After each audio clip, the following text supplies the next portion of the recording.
பிரபஞ்சமே அழியும் அந்த இறுதி நாள், அதாவது உலக அழிவு, இது பிரளயம்னு சொல்லுவாங்க. அப்படி பேசும்போதெல்லாம் எல்லாமே அழிந்து விடும், ஒன்றுமே மிஞ்சாது அப்படிங்கிற ஒரு பயம் நமக்குள் வரும் இல்லையா? ஆனா ஒரு கணம் கற்பனை செய்து பாருங்க. ம் ஒருவேளை அப்படி நடந்தா அது ரொம்ப பயங்கரமான ஒரு காட்சி தான். ஆமா.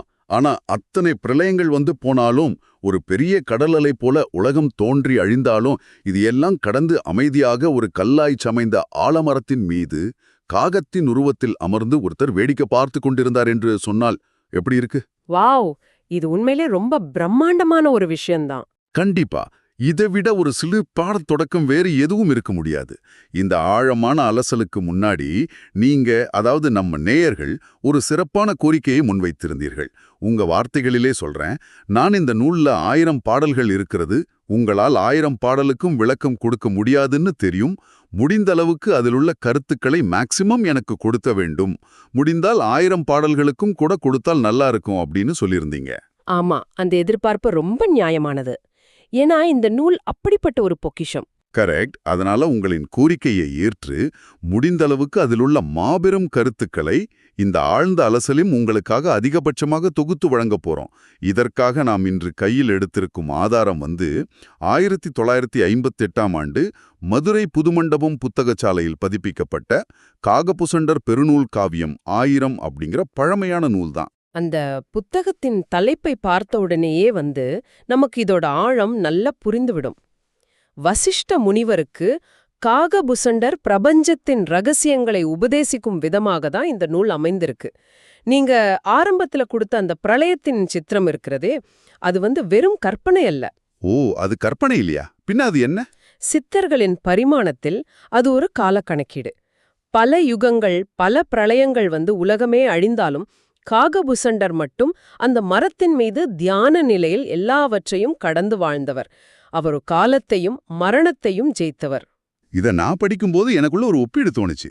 இப்ப நம்ம கம்ப்யூட்டர்ல எத்தனை முறை ஹார்ட் டிஸ்க் கிராஷ் ஆகி மொத்த சிஸ்டமும் அழிஞ்சாலும் எந்த டேட்டாவும் அழியாம ரொம்ப பாதுகாப்பாக தப்பிக்க ஒரு அல்டிமேட் பேக்கப் ஃபைல் இருக்குமே, அத போலதான் காகபுசண்டர் அத்தனை பிரளயங்களை தாண்டி நிக்கிறாருன்னு தோணுச்சு. ஆமா ஆமா, ரொம்ப சரியான ஒரு ஒப்பீடு இது. அந்த பேக்கப் ஃபைல்குள்ள அப்படி என்னதான் கோடிங் எழுதி வச்சிருக்காங்க? அந்த கோடிங் என்னவென்றால், ஒரு மனிதன் தன்னை முழுமைப்படுத்திக் கொள்ள தேவையான அத்தனை கருவியல் மற்றும் ஆன்மீக ரகசியங்களும் தான்.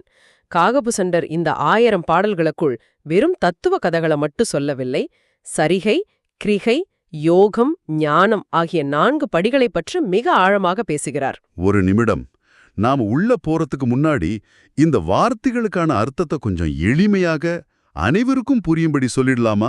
சரிகை, கிரிகை என்றால் என்ன? கண்டிப்பா சொல்லிடலாம். சரிகை என்பது நமது உடல் அளவில் நாம் கடைபிடிக்க வேண்டிய ஒழுக்கங்கள் மற்றும் தூய்மை.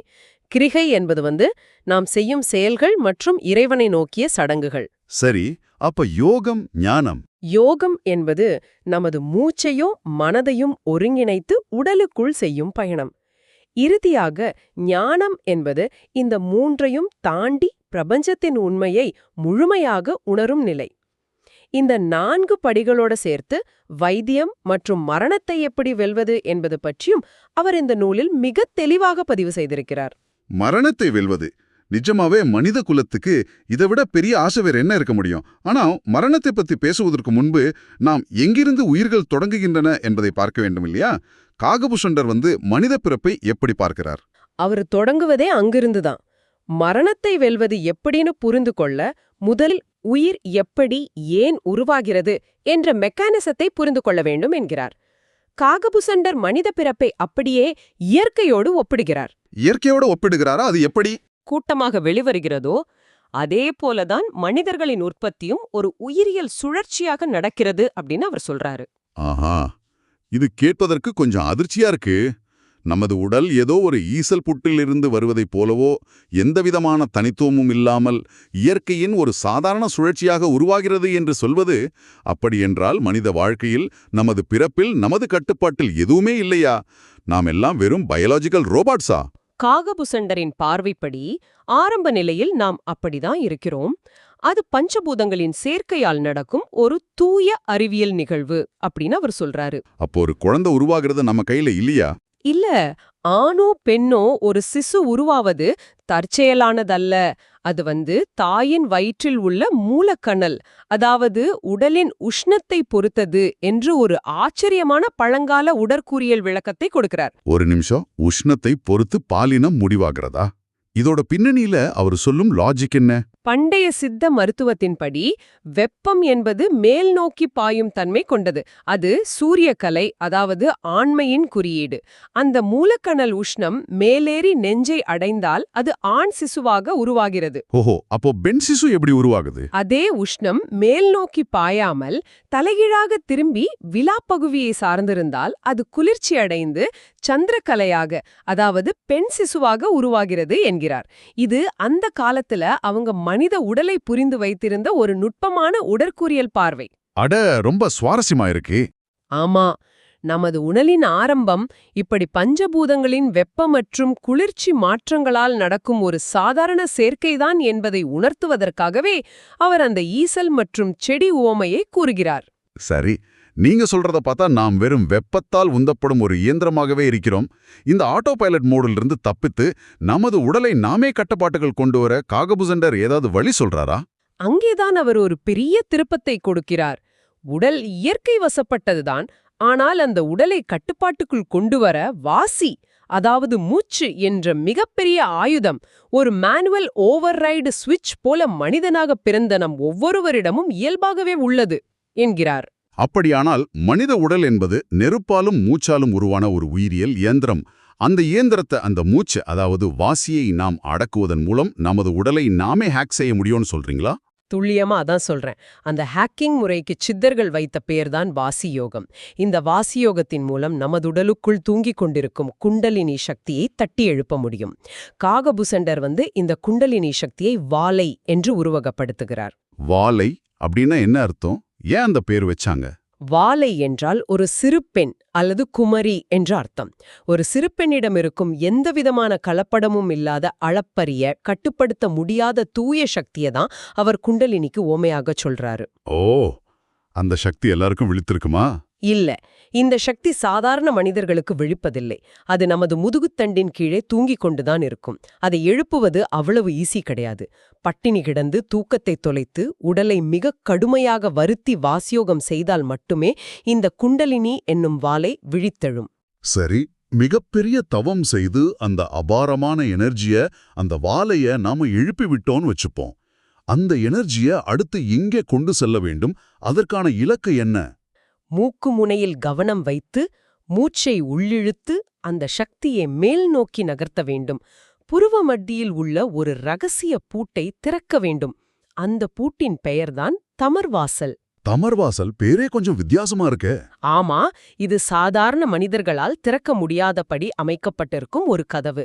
இது திறந்தால்தான் அண்ணாக்கு வழியாக உச்சந்தலைக்குச் செல்லும் ரகசிய பாதை திறக்கும். புருவ மத்தியில இருக்கும் தமர்வாசல், இத கேட்பதற்கே ஒரு சயின்ஸ் ஃபிக்ஷன் படத்துல வர சீக்ரெட் டோர் மாதிரி இருக்கு. சரி, அந்த பூட்டை உடைத்து திறந்தால் உள்ள என்ன கிடைக்கும்? பாலமுருத்தம் அல்லது அமுதம் சுரக்கும் என்கிறார். இந்த அமுதம்தான் உடலை அழியாமல் பாதுகாக்கும் ரகசிய எரிபொருள். அமுதம் சுரக்குமா? நிஜமாவா சொல்றீங்க? ஆமா, இது ஏதோ மாயாஜாலமாக சுரக்கும் திரவம் அல்ல. மூச்சு பயிற்சியின் உச்சக்கட்டத்தில் நரம்பு மண்டலம் மற்றும் பீனியல் சுரப்பி மூலமாக சுரக்கப்படும் ஒரு விதமான ஹார்மோன் அல்லது ரசாயன மாற்றம் என்றே தற்கால ஆராய்ச்சியாளர்கள் இதை ஒப்பிடுறாங்க. ஆனால் இங்கே காகபுசண்டர் ஒரு மிகப்பெரிய ஆபத்தையும் எச்சரிக்கையும் பதிவு செய்றாரு. அந்த எச்சரிக்கை ரொம்ப சுவாரஸ்யமானது. எனக்கு தெரியும் அவர் என்ன கிண்டல் செய்றார் தெரியுமா? பல போலி யோகிகள் தியானம் செய்றேன்னு கண்களை மூடி உட்கார்ந்து கொண்டு தங்கள் தொண்டையில் கட்டியிருக்கும் சாதாரண கோழியை விழுங்கிவிட்டு அதுதான் உச்சித்தலையிலிருந்து வடியும் அமுதம் என்று தங்களை தாங்களே ஏமாற்றிக் கொள்கிறார்கள் என்று சாடுகிறார். கரெக்ட். அது அவரு ரொம்ப ஆவேசமா பதிவு செஞ்சிருக்காரு. இது எனக்கு எப்படி தோணுதுன்னா, நாம ஏசியிலிருந்து வடியும் தண்ணியில பார்த்திருப்போம். அது வெறும் கூலிங் ப்ராசஸ்ல வர வேஸ்ட் வாட்டர். அத போய் இது வானத்திலிருந்து வந்த புனித நீர்னு தப்பா நினைச்சு பக்தி பரவசத்தோடு குடிக்கிற மாதிரி இருக்கு. உண்மையான அமுதம் என்பது அந்த ஏசியை இயக்கும் ஃப்ரீயான் கேஸ் மாதிரி. ஆனா இந்த போலி யோகிகள் சல்லித்தொல்லைய ஆன்மீக கண்டுபிடிப்புன்னு நம்புறாங்க. வாவ், மிக அருமையான ஆழமான விளக்கம். அந்த ஏசி தண்ணீர் உதாரணம் சரியா பொருந்துது. தொண்டைக்கோழை என்பது வெறும் உயிரியல் கழிவு. ஆனா அமுதம் என்பது உடலையே மாற்றி அமைக்கும் சக்தி கொண்ட ஒரு எரிபொருள். ஆமா, ரெண்டையும் குழப்பிக்கிறாங்க போல. கண்டிப்பா. இரண்டையும் போட்டு குழப்பிக் கொள்ளும் போலிகளை பார்த்து அவர் எவ்வளவு கோபப்படுகிறார் என்பதை அந்த பாடல்களில் காண முடிகிறது. இது எதை காட்டுகிறது என்றால், எல்லாமே, அதாவது அமுதம், தமர்வாசல், குண்டலினி சக்தி என எல்லாமே மனிதனுக்கு உள்ளேயே ஒரு மிகப்பெரிய பொக்கிஷமாக பூட்டி வைக்கப்பட்டிருக்கு.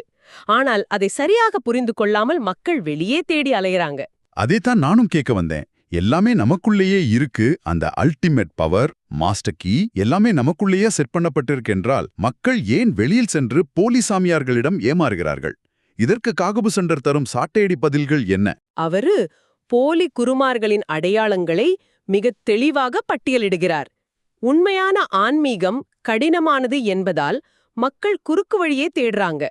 அதை பயன்படுத்திக் கொள்ளும் போலிகள் காவி வேடம் போடுவது, புலித்தோல் அணிந்து கொள்வது, கையில் ஒரு கமண்டலத்தை தூக்கிக் கொண்டு திரிவது என்று வெளிவேஷங்களில் கவனம் செலுத்துகிறார்கள்.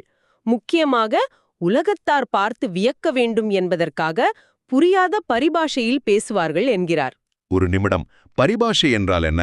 அதை ஏன் அவர்கள் பயன்படுத்துகிறார்கள்? பரிபாஷை என்பது ஒரு ரகசிய மொழி அல்லது குறியீட்டு மொழி. சித்தர்கள் உண்மையிலேயே தங்களின் அதிமுக்கியமான ரகசியங்களை தகுதியற்றவர்கள் கையில் சிக்கிவிடக்கூடாது என்பதற்காக பரிபாஷையில்தான் எழுதினாங்க. ஓஹோ, அப்ப போலிகள் என்ன செய்றாங்க? இந்த போலி குருமார்கள் தங்களுக்கு ஏதோ பெரிய ரகசியம் தெரிந்தது போல காட்டிக்கொள்ள அர்த்தமே இல்லாமல் சில ரகசிய வார்த்தைகளை பேசி மக்களை குழப்புவார்கள். காகபுசண்டர் இதை கடுமையாக விமர்சிக்கிறார். அவர் எப்படி இத விமர்சிக்கிறார்? ஒரு கூட்டமாக இருக்கும் காகங்களின் நடுவே ஒரு கல்லை எடுத்து எறிந்தால் அவை எப்படி சிதறி ஓடுமோ, அதுபோல ஒரு உண்மையான ஞானி சென்று ஒரு அடிப்படையான கேள்வியை கேட்டால் இந்த வேடதாரிகள் எல்லாம் பயந்து ஓடுவார்கள் என்கிறார்.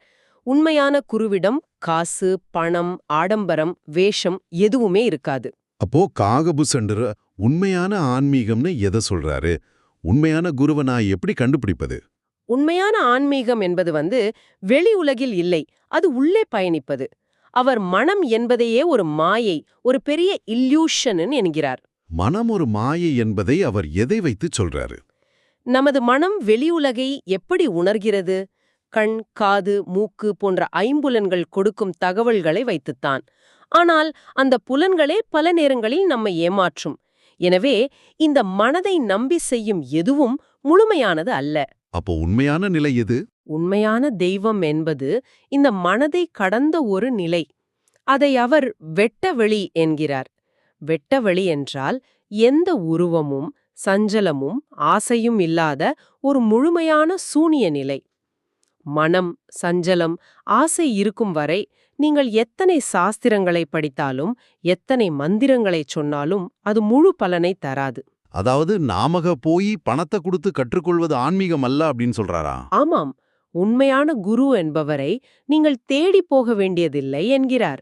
நீங்கள் உண்மையான தேடலோடு உங்கள் மனதை தூய்மையாக வைத்திருந்தால் ஒரு தாய் எப்படி தன் குழந்தையின் அழுகுரல் கேட்டு தேடி வருவாளோ அதுபோல குரு உங்களை தேடி வருவார் என்கிறார். அட, இது கேட்கவே ரொம்ப நல்லா இருக்கு. பல கோடி பேரில் ஒருவர்தான் உண்மையான சித்தராக இருக்க முடியும் என்பது அவர் வாதம். எனவே குருவை வெளியில் தேடுவதை விட உங்களை நீங்கள் தகுதிப்படுத்திக் கொள்வதுதான் முக்கியம்.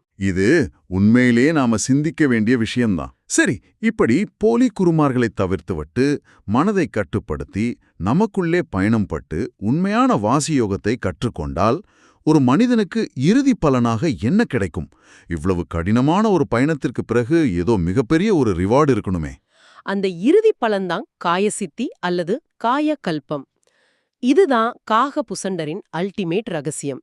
அதாவது மனித உடலை அழியாமல் பாதுகாக்கும் முறை. உடலை அழியாமல் பாதுகாப்பதா? அது எப்படி சாத்தியம்? வாசியோகத்தோடு சேர்த்து சில ரகசிய மூலிகைகளையும் ரசவாத முறைகளையும் பயன்படுத்தி இந்த சித்தியை அடையலாம் என்று காகபுசண்டர் விளக்குகிறார். ஒரு மனிதன் தொடர்ந்து 12 வருடங்கள் இந்த யோகத்தையும் கல்பத்தையும் செய்தால் அவனுக்கு நரைமுடி கருப்பாகும், உடல் முழுவதும் ஜவ்வாது மனம் வீசும், 16 வயது இளைஞனைப் போல உடல் இளமையாக மாறும் என்கிறார். 16 வயதா? நிஜமாவா? ஆமா, இதையே 36 வருடங்கள் தொடர்ந்து செய்தால் ஒரு 3 வயது குழந்தையின் தூய்மையான உடலும் மனமும் கிடைக்கிறதே என்கிறார். கொஞ்சம் இருங்க, இத சாதாரணமா கடந்து போக முடியல. 36 வருடம் ஒரு பயிற்சியை செய்தால் ஒரு வளர்ந்த மனிதன் 3 வயது குழந்தையாக மாறுவான் என்பது அறிவியல் படி சாத்தியமே இல்லாத ஒன்றாயிற்றே. இது கிட்டத்தட்ட ஒரு டைம் மிஷின் மாதிரி இருக்கு. வயதாவதை தடுத்து இளமையை மீண்டும் கொண்டு வரும் ஒரு ரிவர்ஸ் ஏஜிங் தொழில்நுட்பத்தை அவர் அப்போதே சொல்லியிருக்காரு. இதை நாம் எப்படி புரிந்து கொள்வது? இதை அப்படியே நேரடியாக நம்ப வேண்டுமா அல்லது இது ஒரு குறியீடா? இது ஒரு மிக முக்கியமான கேள்வி. நாம் இதை இருவிதமாக அணுக வேண்டும். காகபுசண்டர் இதை ஒரு மாயாஜாலமாக சொல்லவில்லை, ஒரு மிக உயர்ந்த உயிரியல் தொழில்நுட்பமாகவே முன்வைக்கிறார். அதாவது ஒரு பயாலஜிக்கல் டெக்னாலஜி அப்படின்னு சொல்றீங்களா? ஆமா, குறியீட்டு ரீதியாக பார்த்தால் 3 வயது குழந்தை என்பது எந்த விதமான நச்சுக்களும் கவலைகளும் அகங்காரமும் இல்லாத ஒரு தூய்மையான செல்லுலார் நிலையை குறிக்கிறது. ஆனா நேரடியாக பார்த்தால் பண்டைய சித்தர்கள் உண்மையில் உடலின் அணுக்களை மாற்றி அமைக்கும் ரசவாதத்தை கண்டறிந்திருந்தார்கள். இதற்காக அவர் முப்பு, அண்டக்கல் போன்ற வார்த்தைகளை பயன்படுத்துகிறார். முப்பு, அண்டக்கல் இதெல்லாம் என்ன? ஏதோ ரகசிய கற்களா? இல்லை, முப்பு என்பது சித்த மருத்துவத்தின் மிகப்பெரிய ரகசியம். இயற்கையாக கிடைக்கும் 3 விதமான உப்புக்களைக் கொண்டு தயாரிக்கப்படும் ஒரு வினோதமான கலவை. இதை சித்தர்களின் பிலாசபர்ஸ் ஸ்டோன் என்றே சொல்லலாம். ஓ, அந்த முப்புக்கு அப்படி என்ன சக்தி இருக்கு? சாதாரண மருந்துகளின் வீரியத்தை 1000 மடங்கு அதிகமாக்கும் தன்மை முப்புவிற்கு உண்டு என்று சித்தர்கள் நம்பினார்கள். இந்த முப்பு ஓடும் அண்டக்கல்லோடும் சேர்த்து சிவன், வேம்பு, வேங்கைப்பட்டை, ஆவரைப்பட்டை போன்ற குறிப்பிட்ட மூலிகைகளை ஒரு குறிப்பிட்ட விகிதத்தில் தங்கம், நவலோகம் போன்ற உலோகங்களுடன் சேர்த்து பக்குவப்படுத்தி உண்ண வேண்டும் என்கிறார் காகபுசண்டர். உலோகங்களை உண்பதா? அது உடம்புக்கு ஆபத்து இல்லையா? சாதாரணமாக உண்டால் கண்டிப்பா ஆபத்துதான். ஆனால் அவர்கள் அதை பஸ்மம் அல்லது செந்தூரம் ஆக்கி அதன் அணு அமைப்பையே மாற்றிவிடுகிறார்கள். அந்த முறையில் உண்பதன் மூலம் மனித உடலை இரும்பை போல எந்த நோயும் மரணமும் மண்டாத உடலாக மாற்ற முடியும் என்கிறார் காகபுசண்டர். நம்பவே முடியல. இதை நாம் இன்றைய நவீன அறிவியலின் அளவுகோலைக் கொண்டு நிரூபிக்கப்பட்ட உண்மையாக ஏற்றுக்கொள்கிறோமா இல்லையா என்பது வேறு விஷயம். ஆனால் மனித செல்களை புதுப்பித்து மரணத்தை தள்ளிப்போடும் ஒரு பிரம்மாண்டமான கட்டமைப்பை அவர்கள் அந்த காலத்திலேயே இவ்வளவு நுட்பமாக சிந்தித்து எழுதியிருக்கிறார்கள் என்பதுதான் நம்மை வியப்பில் ஆழ்த்துது. நிச்சயமாக. ஒரு பக்கம் உயிரின் தோற்றத்தை வெப்பத்தின் அடிப்படையில் விளக்குவது, இன்னொரு பக்கம் வாசியோகம், தமர்வாசல் வழியே சுரக்கும் அமுதம், போலிகளைப் பற்றிய விழிப்புணர்வு, மனதின் மாயை, கடைசியாக மரணத்தை வெல்லும் மூப்பு மற்றும் காயகல்பம் என காகபுசண்டரின் இந்த 1000 பாடல்களும் உண்மையிலேயே மனித உடலுக்கும் பிரபஞ்சத்திற்கும் எழுதப்பட்ட மிகப்பெரிய ஒரு மேனுவல் போலதான் இருக்கு. நீங்க கேட்டுக்கொண்டபடி இந்த 1000 பாடல்களின் மொத்த சுருக்கத்தையும் அதிலுள்ள ரகசியங்களையும் முடிஞ்ச வரை ஆழமாகவும் எளிமையாகவும் உங்களுக்கு கடத்தியிருக்கிறோன்னு நம்புறேன். ஆமாம், இந்த நூலின் ஒவ்வொரு வரியிலும் ஒரு சூட்சுமம் மறைந்திருக்கு. நாம் இன்று அலசியது அதில் இருக்கும் மிகப்பெரிய கருத்துக்களின் ஒரு தொகுப்பைத்தான். ஆனால் இதை ஆழமாக படிக்க படிக்க ஒவ்வொரு மனித உடலுக்குள்ளும் இருக்கும் மகத்துவமும் வெளியில் நாம் காணும் இந்த மனதின் மாயையும் நமக்கு இன்னும் தெளிவாக புரியும். சித்தர்கள் உலகம் எப்போதுமே ரகசியங்கள் நிறைந்தது. நாம் ஒரு கதவை திறந்தால் அது இன்னும் 10 கதவுகளுக்கு நம்மை அழைத்துச் செல்லும். நீங்க சொன்ன அந்த ரகசியங்களோடு உங்களை சிந்திக்க வைக்கும் ஒரு ஆச்சரியமான, கொஞ்சம் மர்மமான தகவலோடு இந்த ஆழ்ந்த அலசலை முடிக்க விரும்புறேன். இந்த நூலின் பெயர் காகபுசண்டர் பெருநூல் காவியம் 1000. அதாவது 1000 பாடல்கள் கொண்ட காவியம். ஆனால் 1958இல் இந்த நூலை வெளியிட்ட பதிப்பாளர் தனது இறுதிக் குறிப்பிலே ஒரு விஷயத்தை பதிவு செய்திருக்காரு. அது என்ன தெரியுமா? தன்னிடமிருந்த பழைய ஓலைச்சுவடிகளை தேடி பார்த்ததில் 996 பாடல்கள் மட்டுமே கிடைத்ததாகவும் மீதி 4 பாடல்கள் காணவில்லை என்றும் அது யாரிடமாவது இருந்தால் தரச் சொல்லியும் கேட்டிருக்காரு. இதை படிக்கும்போது எனக்குள் ஒரு கேள்வி எழுந்தது. ஒருவேளை அந்த 4 பாடல்கள் சாதாரணமாக தொலைந்து போயிருக்க வாய்ப்பில்ல. பிரபஞ்சத்தின் மிகப்பெரிய இறுதி ரகசியத்தை தகுதியற்றவர்கள் கையில் கிடைத்துவிடக் கூடாது என்பதற்காக காகபுசண்டரே அந்த 4 பாடல்களை காலம் காலமாக ஒளித்து வைத்திருப்பாரோ? அந்த விடுபட்ட ரகசியத்தை தேடும் பயணம் இப்போது உங்களிடமிருந்தே தொடங்கலாம். இப்போது வீடியோவின் இறுதிப் பகுதி. இவ்வளவு நேரம் கேட்டதுக்கு ரொம்ப நன்றி. இந்த Tamil voice reads channel monetisation இல்லாம தான் நடக்குது. இந்த ஆடியோ புத்தகம் உங்களுக்கு பயன் தருது என்று நினைத்தால் இந்த முயற்சி தொடர்ந்து போக உங்க ஆதரவு மிகவும் உதவும். என்னுடைய இந்த முயற்சிக்கு நன்கொடை அளிக்க விருப்பம் இருந்தால் டிஸ்கிரிப்ஷன்ல கொடுக்கப்பட்டுள்ள UPI ID மூலம் வழங்கலாம். உங்களால் முடிந்த அளவு போதும். சிறிய ஆதரவும் பெரிய உதவிதான். இந்த வீடியோ உங்களுக்கு பயனுள்ளதாக இருந்தால் சப்ஸ்கிரைப் பண்ணுங்க, மற்றவர்களுக்கும் பகிர்ந்து கொள்ளுங்கள். இந்த கருத்துக்கள் அவர்களுக்கும் தேவையாக இருக்கலாம். லைக் பண்ணுங்க, உங்க கருத்துக்களை கமெண்ட்ல பகிருங்க. மனப்பூர்வமான நன்றி.